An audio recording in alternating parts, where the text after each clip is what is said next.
Isang mapayapang araw sa iyo, kaibigan. Welcome sa mga payo ni Ama, na kung saan tayo ay nagbibigay ng payo at bago yon tayo ay bumasa ng isang verse sa Bible. Basahin po natin ang Philippians 4:13. I can do all things through Christ which strengthen me. Sa Tagalog po, ang lahat ng ito'y magagawa ko dahil sa lakas na kaloob sa akin ni Kristo. So, sa araw po na ito, ito po yung akin na may bibigay na payo. Huwag kang susuko sa buhay. Huwag kang susuko sa buhay. Una, isang yugto ng buhay. Sinasabi po na isang panahon ng kahirapan na sa huli ay lilipas at ito ay pansamantala.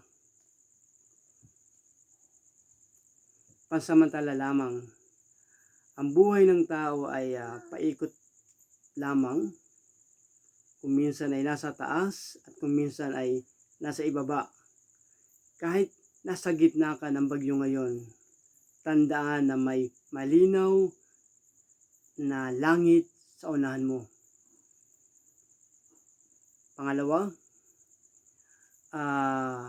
ang maliliit na hakbang ay mahalaga. Sa bawat hakbang, kaano man ito kaliit, ay nagdadala sa atin ng mas malapit sa ating layunin. Ang pag-unlad minsan ay tungkol sa paggawa ng maliliit na mga hakbang. Pangatlo, ikaw ay malakas kaysa iniisip mo. Madalas nating minamalit ang ating sarili sa pagiging matatag. Nakaligtas ka sa bawat masasamang araw na iyong hinarap. Nagpapakita ito ng panloob na lakas na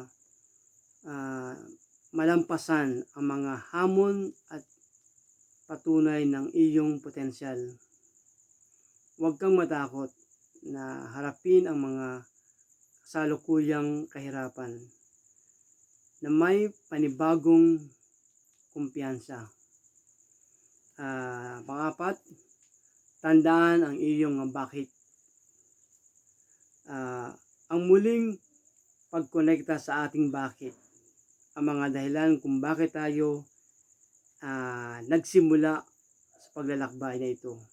Ito ay muling mag-aapoy sa ating pagnanasa na palakasin ang ating pangako sa ating mga layunin. At panglima, ang pagkabiko ay isang hakbang sa tagumpay. Ang mga ito ay hindi maiiwasan na bahagi ng buhay. Kung ikaw ay matumba, mahalaga na bumangon muli. Tandaan na ang bawat pagkabigo ay nagbibigay ng pagkakataon upang matuto at lumago. Kunin ang mga mahalagang aral at gamitin upang mapabuti ang diskarte sa hinaharap. Pang-anim, magsanay ng pangangalaga sa sarili. Ito ay mahalaga sa buhay ng tao. Ang pagkain ng malusog na pagkain, may regular na ehersisyo at may sapat na tulog. May panahon sa pamilya at pakikilahok sa mga aktibidad na may kagalakan. At pampito, manalangin at humingi ng tulong sa Diyos.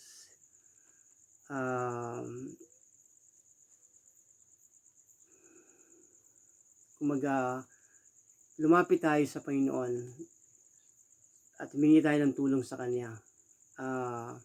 kung tayo ay lalapit, tayo ay makakasumpong. Kung tayo humingi, tayo ay pagbibigyan. Kung tayo ay kakatok, tayo ay pagbubuksan. So, ang Diyos ay naghihintay lamang na lumapit tayo sa Kanya at para humingi ng kalakasan at patnubay sa ating buhay. Mahalaga na ipagkatiwala natin ang ating buhay sa Panginoon. Anumang sitwasyon meron tayo, huwag kang matakot. Ang pangako ng Diyos, hindi kita iiwan, hindi kanya pababayaan. So, sa araw na ito, hanggang dito lang. Ako si Pastor Jeff at nagsasabi na ang pagkatakot kay Yahweh ang pasimula ng kaalaman. Pagpalain ka ng Diyos sa araw na ito. Sa Diyos ang lahat ng papuri.